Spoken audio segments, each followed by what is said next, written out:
Ja vielä tänäkin päivänä hänen maalaamiaan Picassoja ja Matisseja löytynee museoiden kokoelmista. Mutta taulujen lisäksi mies väärensi myös oman elämänsä.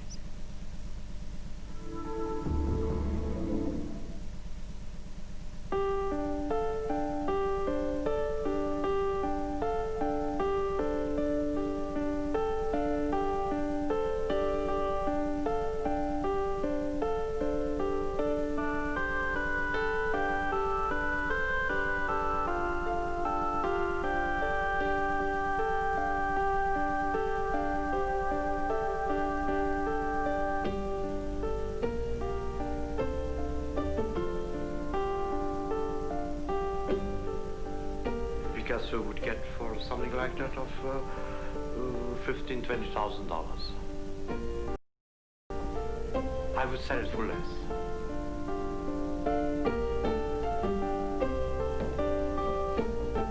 I never offered a painting or a drawing to a museum who didn't buy it. That never refused one. Never.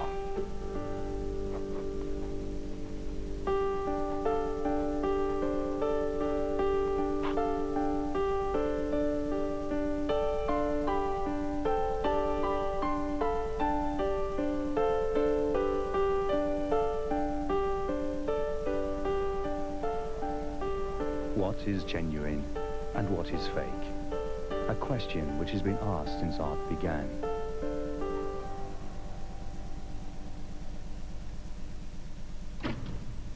A large seizure of oil paintings and drawings in 1968 by the French state uncovered one of the largest art scandals of the century.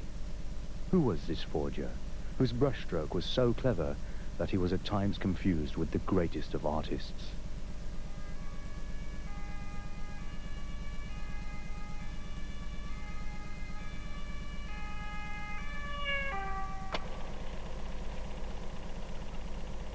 I'm going to paint. I'm going to make a painting by Matisse. But you have to give me a little time, yeah?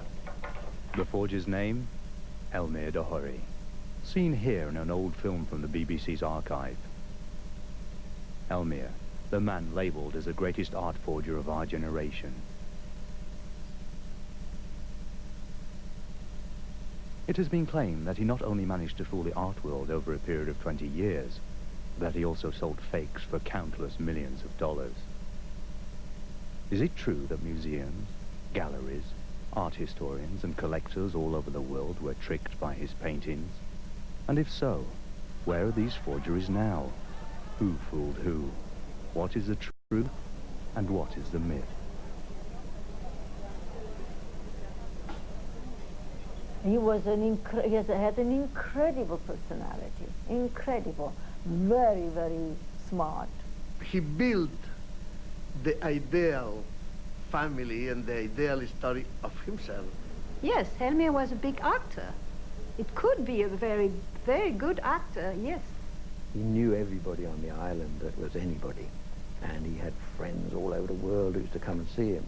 He had an endless capacity to sort of revive himself.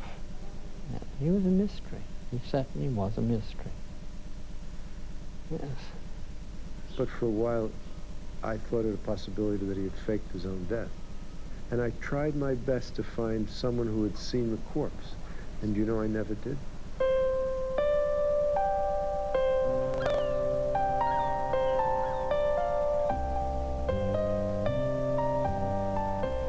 We begin our search into this man's elaborate life and works on the Mediterranean island of Ibiza, where Elmyr spent the last years of his life. It was here he had his base and held his court. This Spanish island in the 1960s and 70s had become the center for the international jet set, rich hippies, and also for many of the world's known and unknown artists.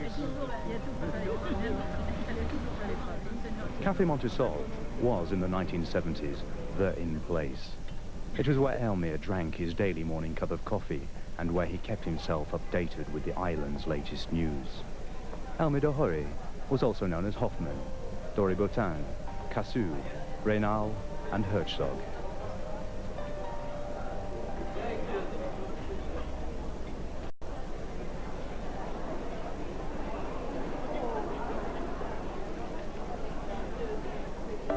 This colourful catalogue is from an exhibition of Elmyr's forgeries held in Tokyo in 1994. Matisse, Picasso, Modiglianeja, Renoir, Van Gogh, and Van Dongen. Could these forgeries once have been sold as authentic works of art?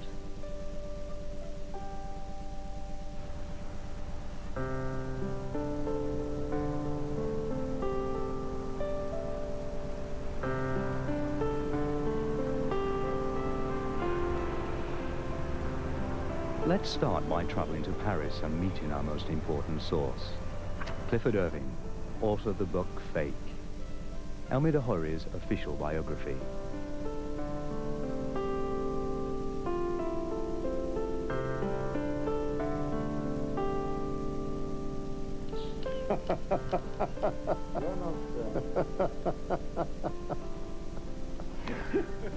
But the problem with our source is, how reliable is he?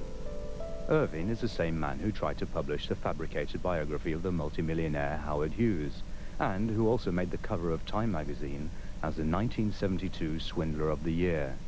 And who was it who painted that picture? That's right, our man Elmyr.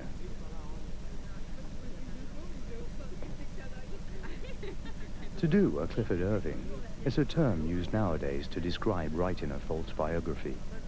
Clifford and Elmyr, two artists in their own fields, one a writer, the other a painter, both revealed as swindlers, two good friends. We're on the trail, but of what? One of the good things about Elmyr is that he was not evil. There was nothing nasty or vicious about him. He had a vicious tongue when he wanted to, when he didn't like you. But other than that, unlike the Legros and Lassard, he was not vicious. He wasn't. He only wanted to get by and spin this dream. Mallorca, Chopin, Ibiza, Elmyr. The reason we became good friends is that I needed money at the time, and I borrowed money from him, $50, or the equivalent in pesetas. And I went to Elmyr and paid him back. And he said, "You're paying me back?" I said, "Yes." And tears came to his eyes. He said, "That's the first time anyone has ever repaid a loan to me on the island of Ibiza." And then that's when we became friends. And then on he trusted me. How did Elmyr become a painter? We know that he studied at an art academy in Munich, but it was here in Paris where he received his most important impulses.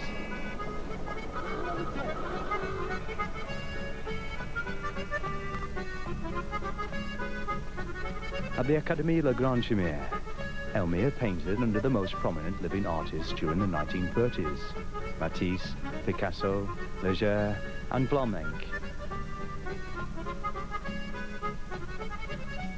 Paris was the center of the art world. This was where new styles of art were born, where authors, painters, and intellectuals from the whole world gathered.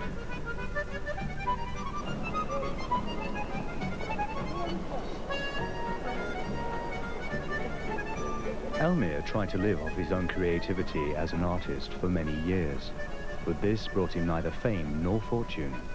And it was the desire for the good life, if anything, that influenced him to make his choice. A titled Englishwoman walked in one day to my room, and she saw on the wall, pinned on the wall, a drawing. I say, "Hey, where you got that Picasso?" I say, "Well, do you think it's a Picasso?" I say, "Well, I know enough about Picasso to know whether it's a Picasso or not." I say, "Fine." He said, "Would you sell it?" I say, "Well, delighted. It assured my living for the next month or 2 months, you know. I would like to see that poor Hungarian refugee who would have resisted of that temptation."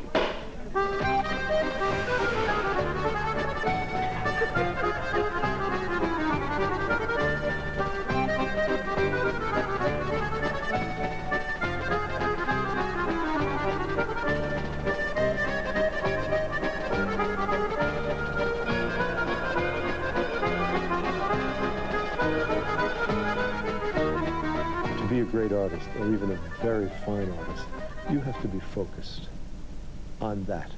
It has to be the central core of your life. That was not true with Elmyr.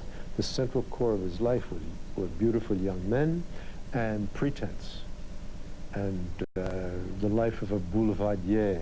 He loved to sit at the cafe tables talking to people and then have wonderful parties. Artists are not like that. They go to some of those parties so they can meet people to whom they can sell their paintings. They don't give the parties, and he did. Clifford Irving's statement is interesting, but also highly personal. We need to search for some new leads.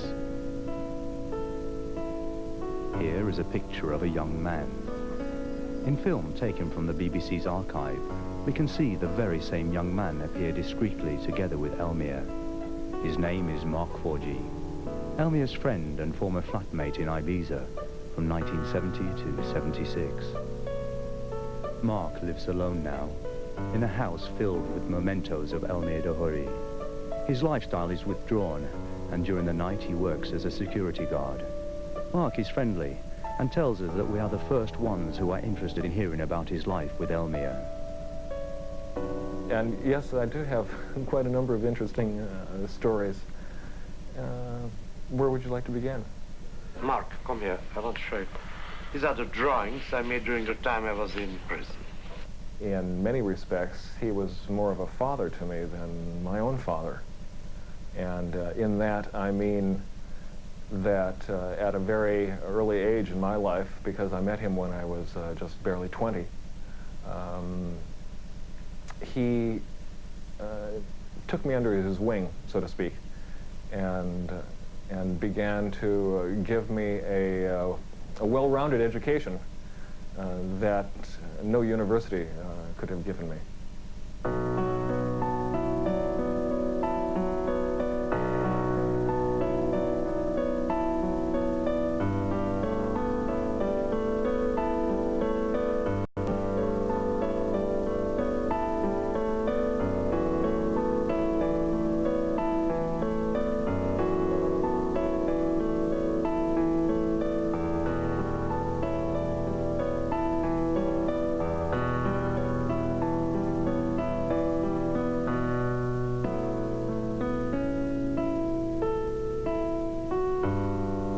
The reason Elmyr was able to succeed so well at what he did for so many years was because he was not a copyist. And that's a very important distinction that must be made. He did not copy particular paintings. What he did was to imitate the style of that particular artist. Mark makes the same assertions that we have heard before, but he is unable to provide us with any evidence.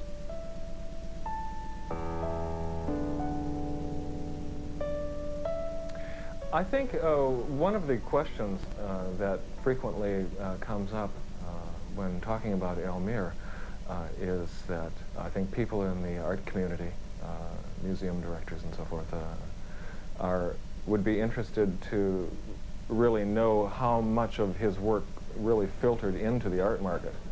I'm thoroughly convinced that a great many Elmyrs are still extant and exist in legitimate collections of museums and private collections throughout the world. And those are works that are under the names of Matisse and Modiglianeja and Picasso and all of the great 20th century artists. This leaves us with only one choice, to keep on following Elmyr's trail.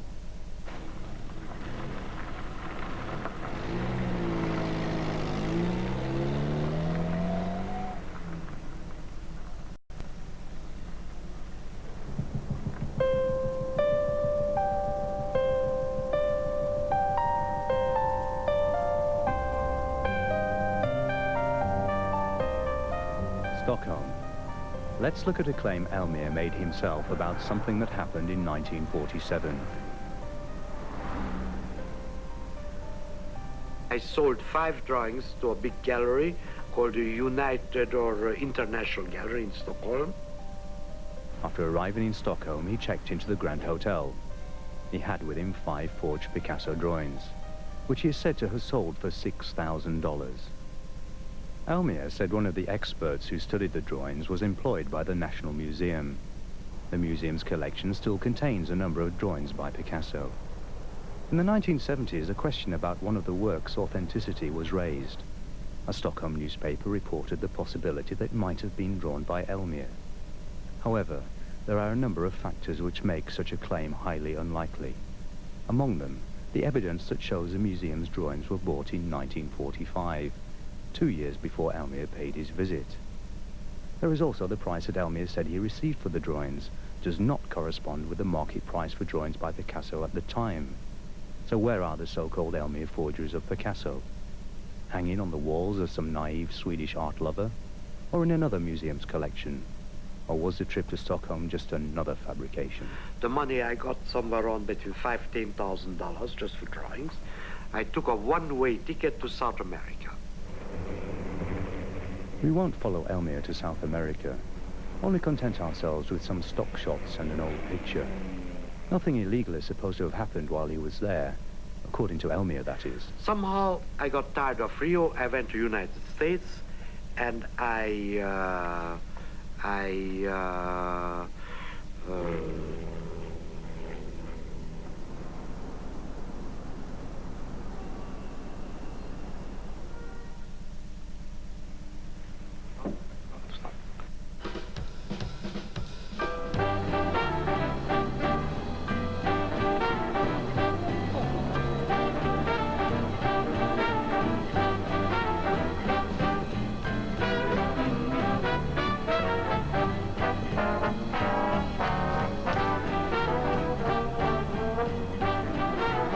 Clifford Irving says it was here in New York that it really started. At first, Elmyr tried selling his own pictures through the Lilienfield Gallery, but the exhibition was a fiasco, bad critics and no sales, so Elmyr returned to forgery once more. He drew simple line drawings using a pen or pencil and signed them Picasso. But it is not enough for a forger to imitate an artist's style and signature. The materials also have to be authentic.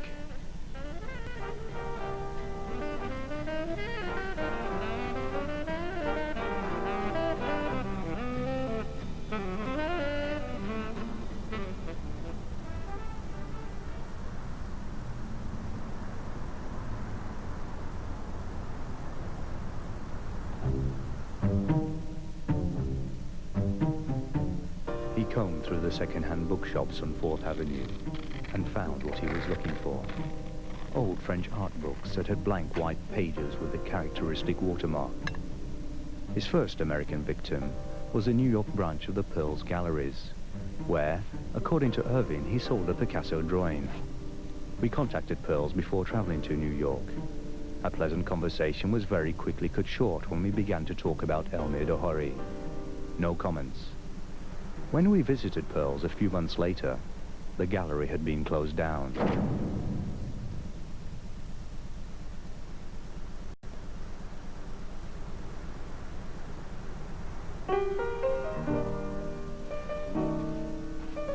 Elmyr soon discovered there were greater challenges and more money in forging oil paintings.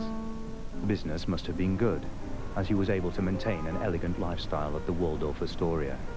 But did he paint there? No. He rented a cheap, tiny room at the YMCA. Elmyr didn't want to stain the expensive carpets of the Waldorf with his paints.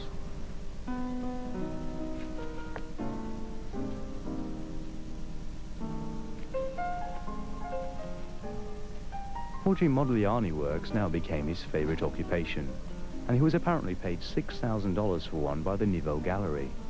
But the gallery no longer exists, and the story is unable to be confirmed.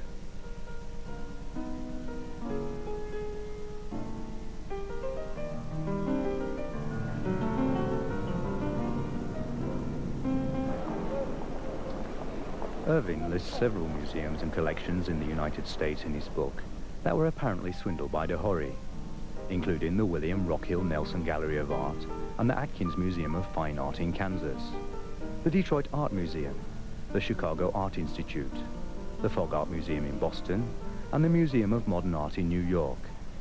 The Museum of Modern Art is definitely not closed, but was it possible to get them to talk about Elmyr? Pleasant faces turned into stony silence.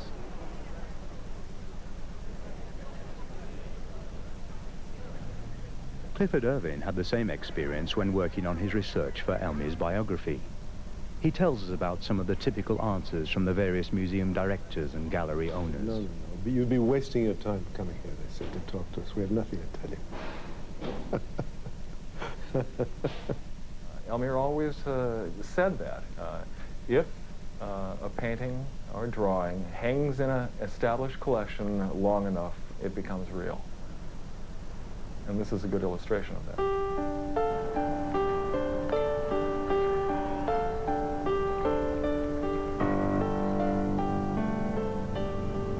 Are we unable to persuade the experts to talk, to get them to confirm that Elmyr's forgeries were, and still are, in circulation? We were about to give up when we had a breakthrough.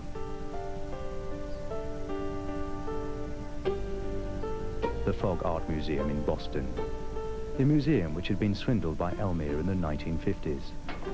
After a lot of oohing and aahing, they finally gave us access to the case.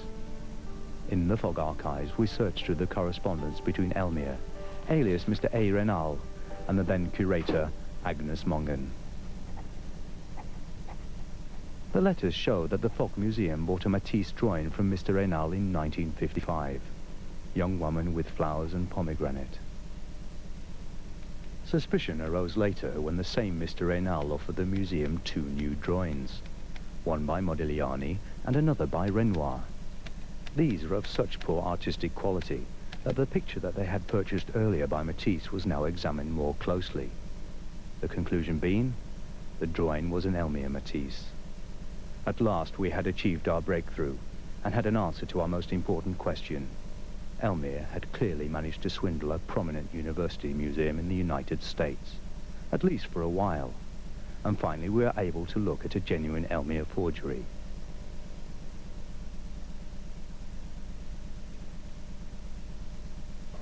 A point, I don't copy painters. I paint in a certain style. It could be in the style of Matisse, or in the style of Modigliani, style of Picasso. How could a recognized university museum be swindled by the forger Elmyr de Hory? We put this question to the present curator at the Fogg, Mr. William Robinson. When speaking about forgeries, Agnes Mongan was always fond of saying, the life of a forgery is 1 generation. Looking at a de Hory drawing 30 years later certainly reveals to us the stylistic characteristics of the 1950s that were in de Hory's own style. In retrospect, and with the knowledge that they are forgeries, we can easily recognize the weaknesses in de Hory's work, the lines that don't describe volume, the emphasis on the decorative and superficial characteristics of Matisse's line. Matisse drawings line were never that sure as mine. He was hesitant when he made the drawing, you know. These are qualities that instantly reveal themselves to us now, and but were evidently less apparent to those who consider the drawings in the 1950s. In 1955, the museum printed a Matisse postcard. When he was shown to be by Elmyr de Hory, the card was quickly withdrawn and the stock destroyed. We asked Mr. Robinson if he believed that any of Elmyr's fakes were still hanging on the walls of museums and art galleries. I am sure that other museums hold works by de Hory. I don't know of specific instances that I could cite. We'll take Mr. Robinson's word for it, before following an interesting trail that leads us to the Henny Onstead Art Centre, situated on the outskirts of Oslo. In his biography, The Great Swindler, Fernand Legros claims that Sonia Henny was one of his best customers. Are there any fakes to be found in this collection? Well,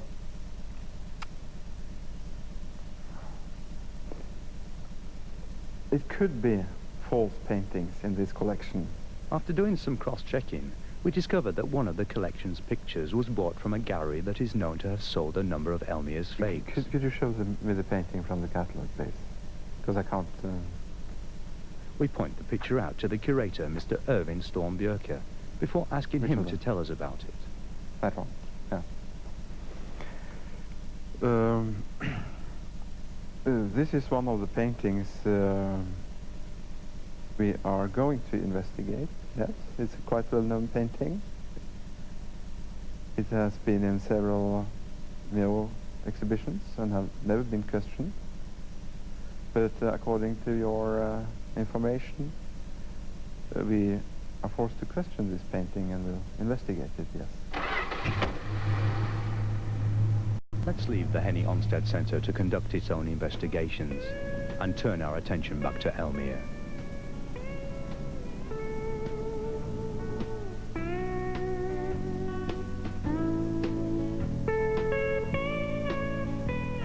For the next 12 years, Elmyr de Hory crossed the length and breadth of the United States, during which time he used a number of pseudonyms, such as E. Reynal, Louis Cassou, Elmyr Hoffman, and Baron Herzog. The owner of the Niveau Galleries in New York, who Elmyr had swindled earlier, once said, "De Hory has talent, but the real swindler is Elmyr Reynal." However, exotic names were not enough, so he began to develop his techniques for forgery. Not only did the artistic expression have to convince the customer, but the pictures also had to be painted on authentic French canvases with French stretchers, if the product was to appear French. Imitating the age of the fake was also necessary if it was to appear to be from the correct period. Elmyr employed carpenters to replicate French stretchers, which he himself had patinated. On the back, he glued a new canvas over the one that was already painted. This method, known as relining, is a technique used for restoring pictures which have been damaged or become worn through age.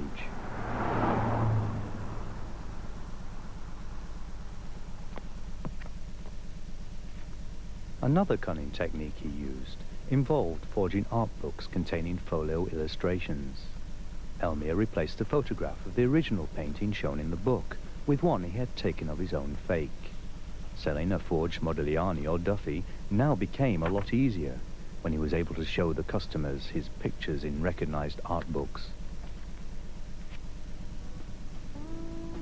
After he left the United States, Elmyr returned to Europe and the Mediterranean island of Ibiza, where he once again picked up his trail.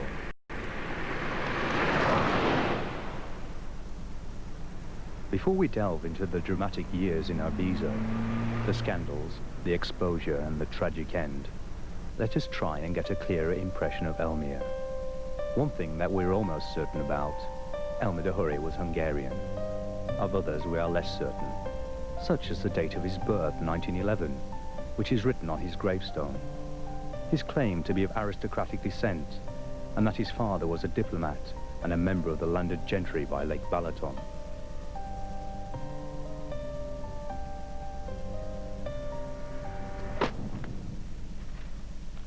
Mark told us some of the tales which Elmyr had made up, but also added,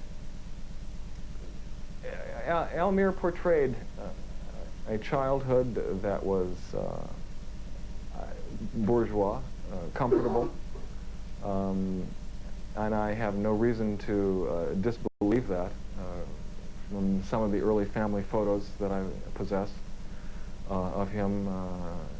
It would show that his mother and his aunt, and for example, they were very elegant people of probably a high bourgeoisie.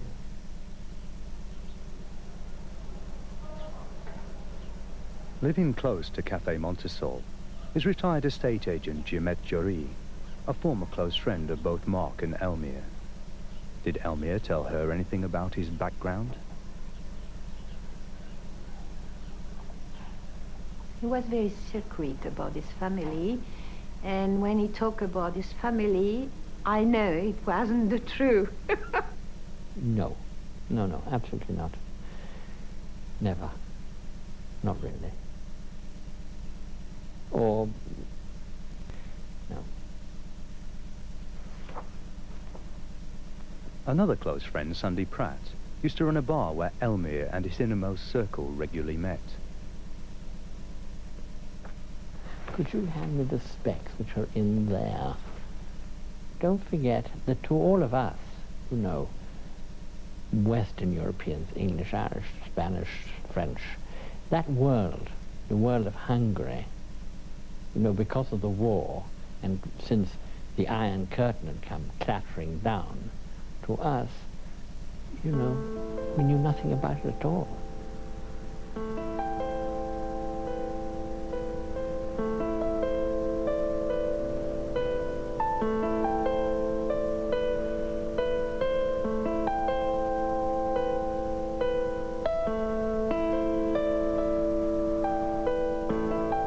I know only what Elmyr told me, which was always a fairy tale of Mama coming down this grand staircase wearing a gown for a ball where the Countess of such and such was going to be there and the Duke of so and so, and Elmyr would be crying at the bottom of the stairs because Mama was leaving him alone yet another night.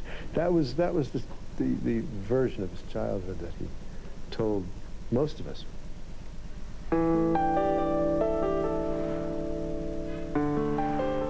In Budapest, we begin at the National Archive to see if we can track down Elmyr and his family.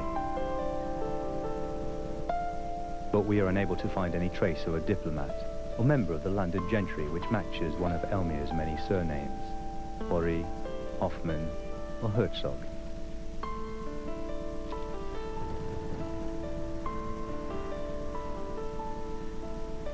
At the age of 16 or 17, Elmyr is said to have attended an art school here. At the time, there was only one such school in Budapest. It is still running, and so we went to visit it. A thorough search of the records revealed the interesting fact that a pupil called Elmyr Horthy had attended the school in 1922 to 1923. The principal insists that this must be our man. TH in Hungarian is the same as de in French. Elmyr quite simply changed the TH with a DE and formed the name de Hory.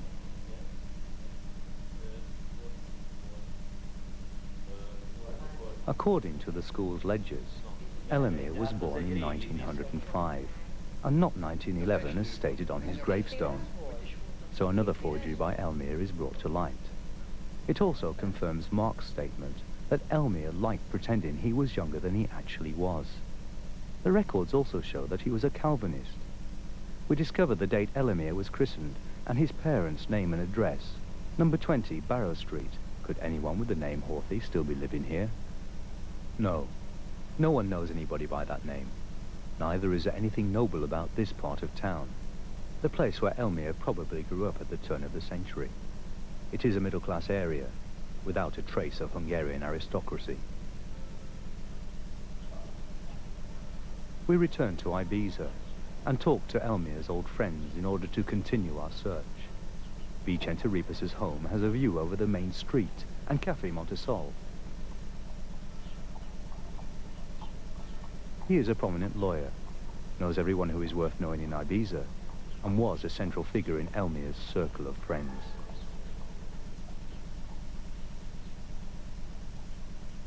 One day and one dinner I saw the house plenty of beautiful pictures and photos of beautiful ladies with big hats and very elegant, like from Ascot, you know.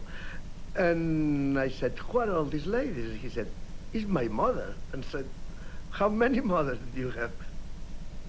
So who are we to believe?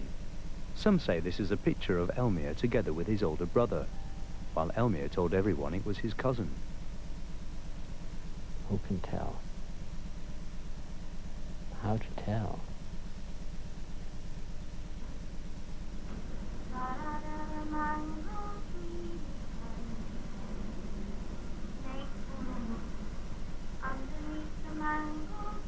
Former James Bond girl Ursula Andress, actress and sex symbol of the 1960s and 70s, was another of Elmyr's many friends from Ibiza's international jet set. Yes, I had just seen as a guest a very dear old friend of mine, Ursula Andress, and I tried to talk her into it to stay here because I think we two together would have been most perfect Beauty and the Beast. I'm very drawn to people who are full of imagination, full of life, full of talent, full of stories, He was had an incredible personality, incredible.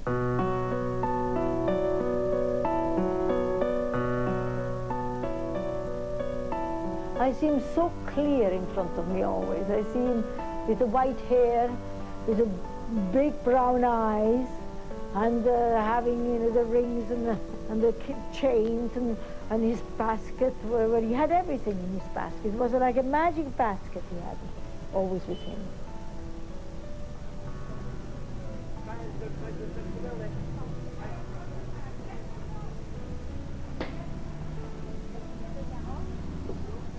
Ibiza is Elmyr's stage. In the open, he has the island society in the palm of his hands, while he paints in secret. There is no one to equal him. Business is good, and in contrast to his time in the United States, others have now taken over the responsibility for selling his pictures.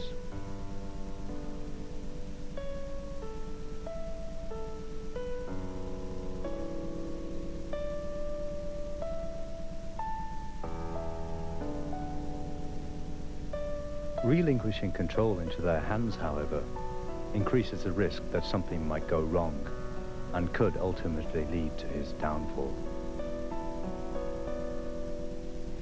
He did not have any true insight into human nature, and that's what left him open and vulnerable to the exploitation of others. He could not really judge people. French Egyptian and US passport holder Fernand Legros, a sales genius, a man whom Elmyr met in the United States and whom he educated in the history of art and etiquette. Legros, a man renowned for his expensive taste, silk suits, expensive jewelry, exclusive cars, and young men.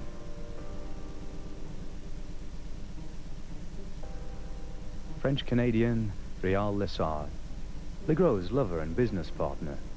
It was these two men who took over and now administered Elmyr's production.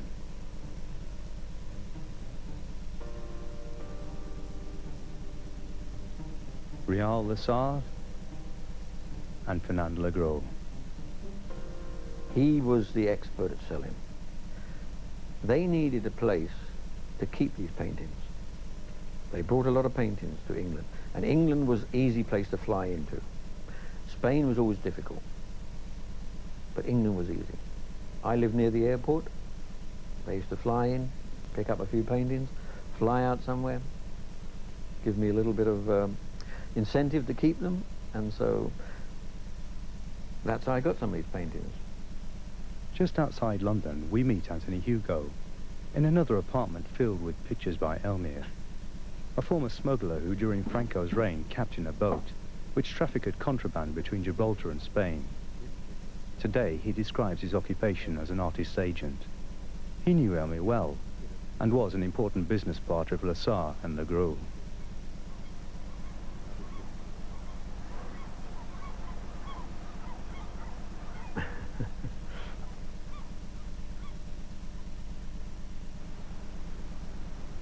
Paris, Boulevard Henri Martin, 89.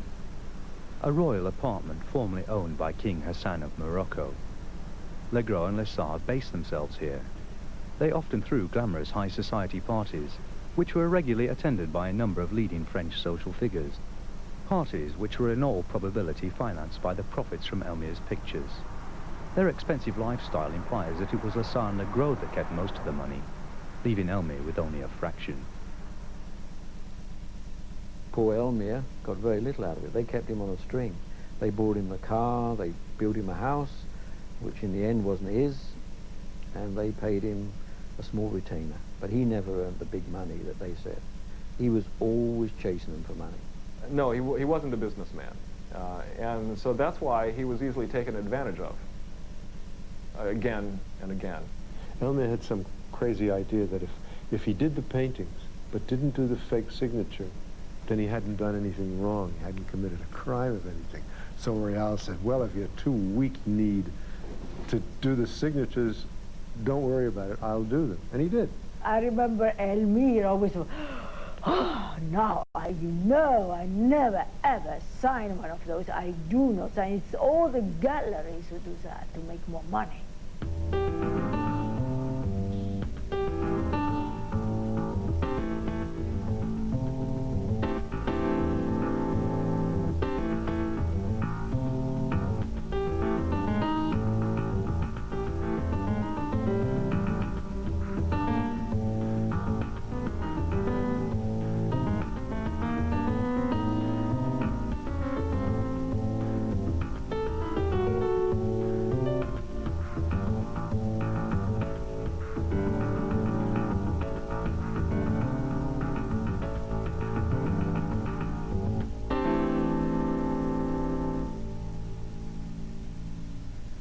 In order to sell the fakes, certificates of authenticity had to be obtained.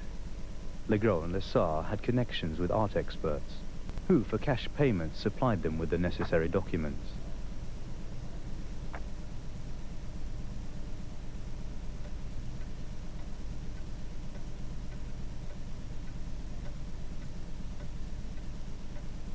And in the case of Elmyr's Kees van Dongen's forgery, Woman with the Necklace, the two men visited the very old and near-sighted Van Dongen and persuaded him to write a certificate of authenticity, as Elmyr's picture looked suspiciously like his own.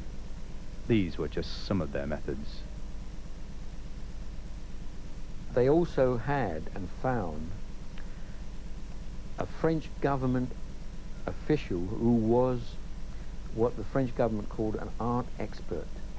And this guy also was down on his luck. He was an old man, and they bribed him. And this man supplied many certificates for paintings they sold in South America, Australia, Japan, and America. In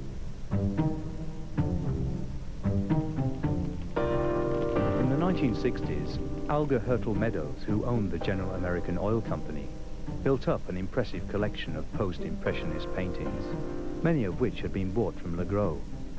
An art expert examined Mr. Meadows' collection in 1967 and quickly verified that 40 of the 60 or so paintings were fakes, painted by Elmyr de Hory. This formed the basis for the trial. One day, one very special day, everything exploded around me. Elmyr phoned me up and said, right, he said, all the paintings you got, burn them. Burn everything, destroy everything. I don't want nothing left. I said, why? Don't ask questions. Just, please, you're a friend of mine, do this thing for me. Of course, I looked at these fantastic works of art, and only a madman would have burned. So I hid them away.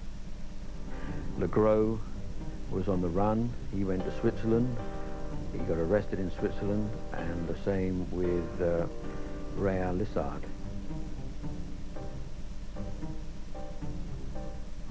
Mariano Jobert said to me, oh, Interpol is here also. Interpol is here.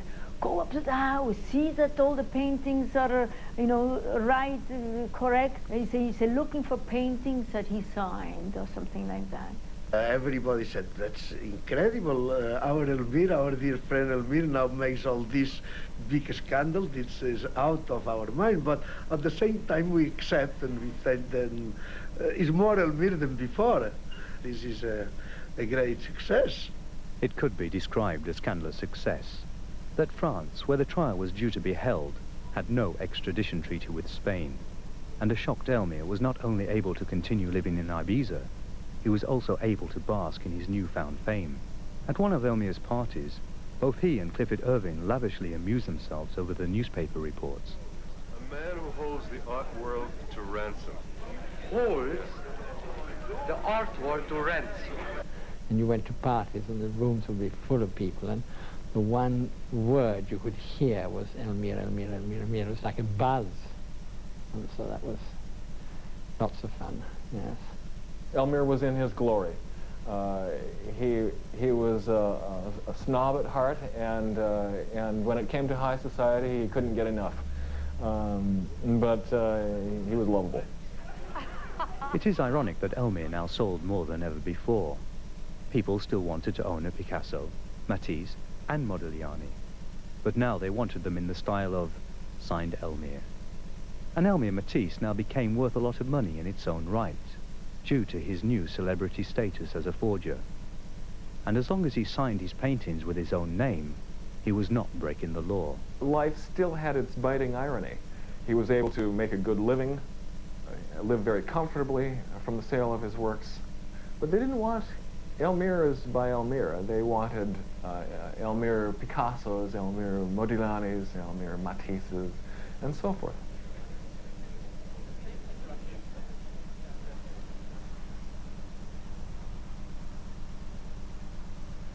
The seizures and the extent of Elmyr's activities as a swindler were enormous, and encouraged the French and Spanish authorities to cooperate in bringing about his extradition, so that he could finally be brought to trial.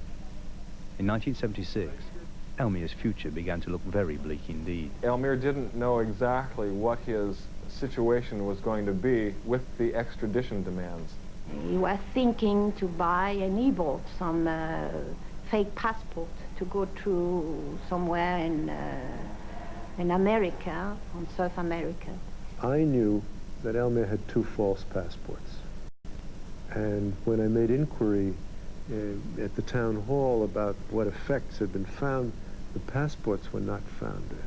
So what happened to this passport? He said to me, Ursula, if the extradition Spain will accept it, I will kill myself.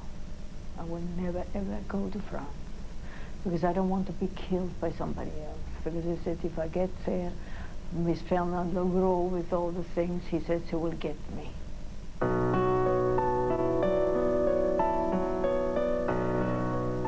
The story I hear that they were going to stage a suicide pact with him, but just at the last minute, Elmyr was going to be found, taken to the hospital. His stomach was going to be pumped, and he was going to be all right. But he was going to be so ill, there was no way that they could send him back to France. After the trial, I was given this information that he was going to be extradited. So I went home and I gave him the news. And it was a very turbulent, very emotional period for me. And then he went up to his bedroom and proceeded to take an overdose of sleeping pills and cognac. I left the house at that time. I went into town and I met with Guillemette. I told her the news. Is it something bad with Elmyr? Please come. And then I go with a friend of mine, we was 3, and we find him in his bedroom. And I tried to rouse him, shake him, and I said, Elmyr. Well, he turned upward and looked at me, but I could tell from the expression in his eyes, the gaze was quite distant. It was in life, I think so. I feel it was some respiration. Henry and I then proceeded to lift him from the bed, and we were going to take him to the clinic in Ibiza. And he died in my arms.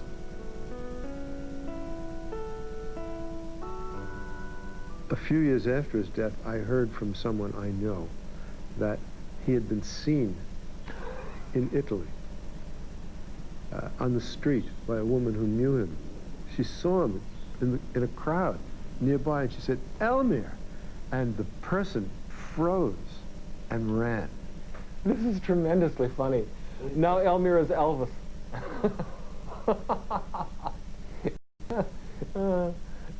Even after Elmyr's death, his forgeries, as we have shown, still continue to be sold as originals. I was recently in Tel Aviv, where there was a major exhibition of fauve art, and I was looking through the catalogue and I came across a painting which rung a bell to me. This painting was in full public exhibition for a number of weeks, and I was the first person who commented that something perhaps was amiss. And in fact this is by Elmyr, well, supposedly by Elmyr, because it appears in the book by Clifford Irving.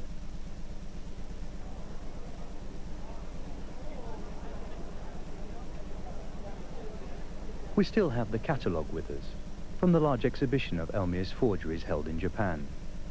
This is a catalogue which first awoke our curiosity about Elmyr de Hory. Painting. Well, the catalogue is brilliant. I mean, the outside looks wonderful, doesn't it? It's absolutely wonderful.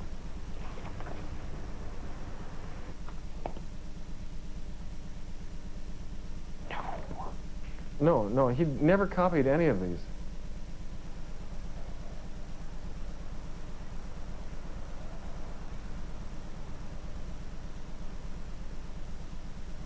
We took it with us to London, showed it to Sotheby's, and asked them for their comments on some of the paintings.